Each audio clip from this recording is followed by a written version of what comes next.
Hey, welcome, all my right thinkers. Thanks for tuning in to check out your boy P Funk. Thinking right out here in my lab, and I'm as happy as a little kid on Christmas morning. Just got my new book of wisdom, volume 2. Oh man, we gonna have some fun. Alright. Hope you enjoyed the last one, but I'm liking it. Let's go. Right, this is 25 Rule to Live by storytelling.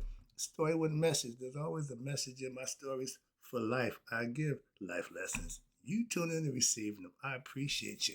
We got a good thing going. Let's do what we do. Right thinking mission, and I'm on it, is to enlighten, inspire, educate, and motivate you, the individual, to a higher spiritual level of enlightenment. Right thinking way of life through mental and spiritual discipline. Practice daily will help and guide you to obtain your goal of reaching spiritual enlightenment, aka know thyself. My mission that all right thinkers know thyself. If you're a right thinker, your goal is to, know thyself. See where we're going with this? So, again, let's get that together. So, I ask the question, do you know you? You will, when I'm through, pay attention and learn something about you. It's rhetorical, but if you don't have to answer for yourself, tune in. I got you. A person who knows not and knows not that they know not is foolish. Disregard them. Don't be them. A person who knows not and knows not that they know not, a person who knows not and knows that they know not is simple, but you can teach them. That's why I do what I do for you. I appreciate you too. Stay tuned. I got more for you. A person who knows not and believe and think that they know is dangerous, avoid them. I do.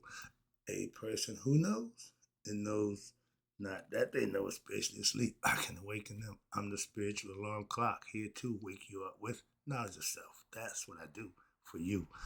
A person who knows and knows that they know is wise. Follow them.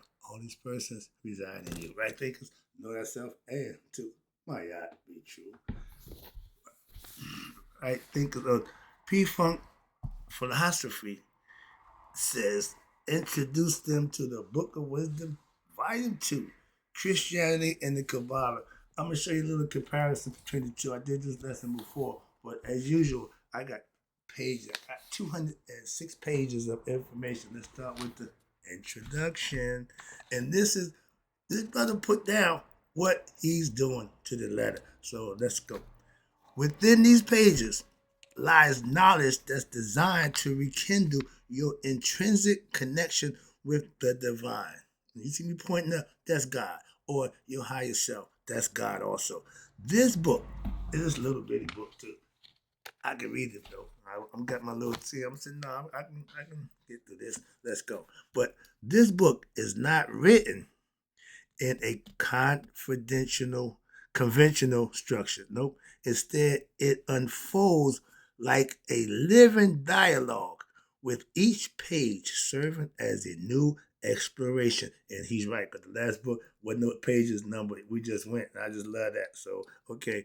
And some chapters flow continuously, maintaining a structured path, while others abruptly shift to entirely different topics, each like a mini book, delving deeply into specific subjects. And I love it. Why? Because this sets the framework for what I do.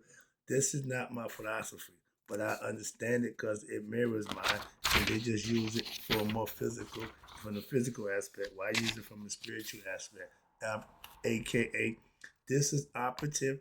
I teach speculative, but I understand the operative too. Why? Because I'm operative also. Okay, so let's go. And I'm loving being able to share this information. That's what it is. We in the what? Information age. Okay? And this is content I don't have to create. It's just content that I can explain and break down. So it's easy for me to teach from this perspective. You gotta write your book. You gotta write your book. Yeah, I don't read books. So let the ones who do this do this. I'll piggyback off of that. Why? I ain't got time to be writing books. I'm still busy reading them. So long they keep writing them, I'll be reading them. Let's go. I heard the guy say, "Oh, he read from the book." Yeah, but I'm breaking the book down. You can read any book you want, but do you understand it? That's what I do. That's teaching. Okay, moving on. All right, here we go. Where we at? Now, to truly grasp the profound truth within this works.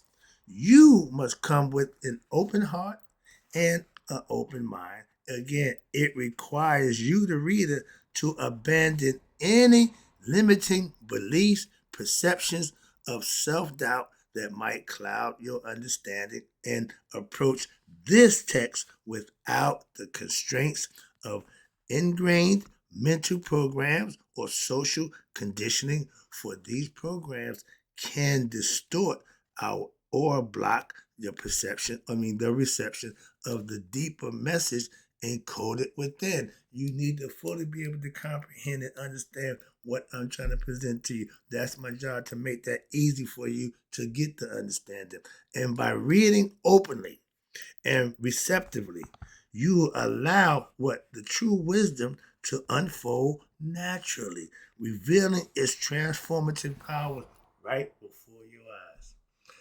I don't proofread this. I just got the book in the mail and I'm just jumping in it. Why? I already know what he do. I already know his style. So I'm good with that. I can follow his lead. Okay? That's what I'm loving about this guy. Okay? The significant portion of this volume is dedicated to the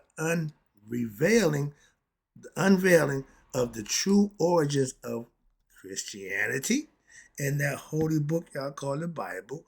And beyond this introduction, you will uncover a lot more deeper meanings that's hidden within all sacred scripture, exploring the allegorical codes embedded in the verses, and understanding these truths requires a recognition that the Bible is more than a literal, again, Bible is more than a literal recount of events. Why? It is a deeply, listen, Christians, please, is a deeply allegorical and metaphorical text that conveys secrets about the human consciousness and the anatomy and the spiritual journey of life. We're trying to explain to you this walk of life. And everybody been doing it for thousands of years. Those who do it right, fine. Those who do it wrong, doing the repeat. It's like school. You go to school, you graduate, my class of 75. And those who make it through life after 50 years showed up to show out. 50 years, I'm still doing me. Some of us weren't in a position to do that. That's life.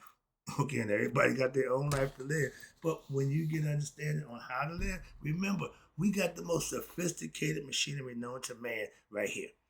And it don't come with instructions, but it have instructors. All you got to do is find one. That Bible, and I love you, Bible thumpers, it serves as a spiritual guide, a map that's encoded. This is why you got pastors and ministers to break down the Bible. Everybody got a Bible. Everybody read the Bible. Do you understand the Bible? A lot of them who profess to don't either. Don't feel bad. Okay, so listen. Again, if I was to break the Bible down, that would make me a preacher. I can do that, but I choose not to. I like to teach. The Bible serves, again, as a spiritual guide, just like the Maya philosophy, same thing, but it's encoded with what? Esoteric teaching. That's why you got ministers. And that lead what? Humankind back to the divine. That's the purpose of religion. And I tell you that all the time. I fully understand that. That's why I had a respect for what it represents and what it really is. Those who practice it, misuse it, I got no respect for them. I keep telling you that. That's all the time. And it's telling you right here. The book for mankind to get closer, go back to divine, what nature, where, within. It is a multi-layered text that speaks in the language of myth, astrology, numerology, metaphysics, psychology, and spirit. Jesus Christ. And all those things is what my philosophical teachers come from my ancestors is. They just bring it from another perspective, and I'm loving it. Why? Because it's the same thing, just in a different form. And that's the part I understand. And every story in that book, every character and the number, it symbolizes an aspect of the human experience. These are stories. Like I'm giving you knowledge that I've experienced. I'm giving you something that I know. I'm trying to give you a heads up and understand about things that you may have to encounter in your life. That's what teachers do. Prepare you for the things that you're going to have to encounter. Like your parents will teach you what you need to know about life and then send you out there. Okay? You're on with whatever your parents give you. Simple as that. And when you're doing that, once you're grown, and then what the parents give you now is what you accumulate on your own. So that's what it's all about. But it's all about becoming conscious and spirituality in every story, every character. Watch this. And the number symbolizes an aspect of your human experience and your inner world. My guru who I he called it inner engineering. I call it spiritual alchemy. Everybody call it what you want, but it's what you do. It's your inner world of consciousness. This thing right here. How you use it. I'm a master thinker. I know how to use this thing on the top of my shoulders. And that path toward your own what? Self-realization. You got to know for yourself who and what's going on in you in your life. Each verse carries a deeper metaphor that illuminate your journey of what? The soul. The working of a human body is a vessel of spiritual experiences. You're here to learn a lesson. We're divine spiritual beings from God, here to have a human experience to get back to God. Jesus Christ. I keep saying, but yeah, y'all love that word. But we go from spirit to matter. Now we got to go from matter back to spirit. Why? Because the matter is going to run out. Spirit needs to be able to what? Go home or find a new body. More matter. Why? So it can get the lesson. It can't connect with the consciousness. Spirit by itself can't go home. It got to become conscious. Hence, know thyself. I love this. Yeah. Okay, that's right. Now, and the process by which one can transcend from the material to discover the divine essence and that resides within all of us. All that 140,000, that's a symbolical number for a different concept, and y'all misinterpret that. Oh, Jehovah's Witness, only 140,000 going to heaven. Heaven's bigger than that. You tell me heaven can't hold but 144,000 people. Stop, again, stop. Makes no sense. Excuse me. Uh-oh. Sorry about that. But let me wrap this up right quick. Now, may you read, well, I'm going to read this book to you. These words not as mere information, but as the catalyst for your own inner engineering, aka awakening. May each page serve as another key to unlocking the wisdom that's already what? Within you. I say know thyself, our ancestors. Some people say remember thyself. Either one works for me. Okay, but let this book and let me give you the companion of a journey. Let me be your companion, your journey on your journey toward what? Self-awareness, spiritual enlightenment, spiritual mastery, and the discovery of the divine spark that connects all life. That's God. That's the lesson. Right quick. That's just the introduction. I'll be right back with more. You know how I do it. I'm about to have fun. Right, thinkers? May you all live to be 100 me, 100 miles a day. So I'm none of my right thinkers who now with me on my Book of Wisdom Volume 2 have passed away. More messages, more information for you. I'll be right back. I love this.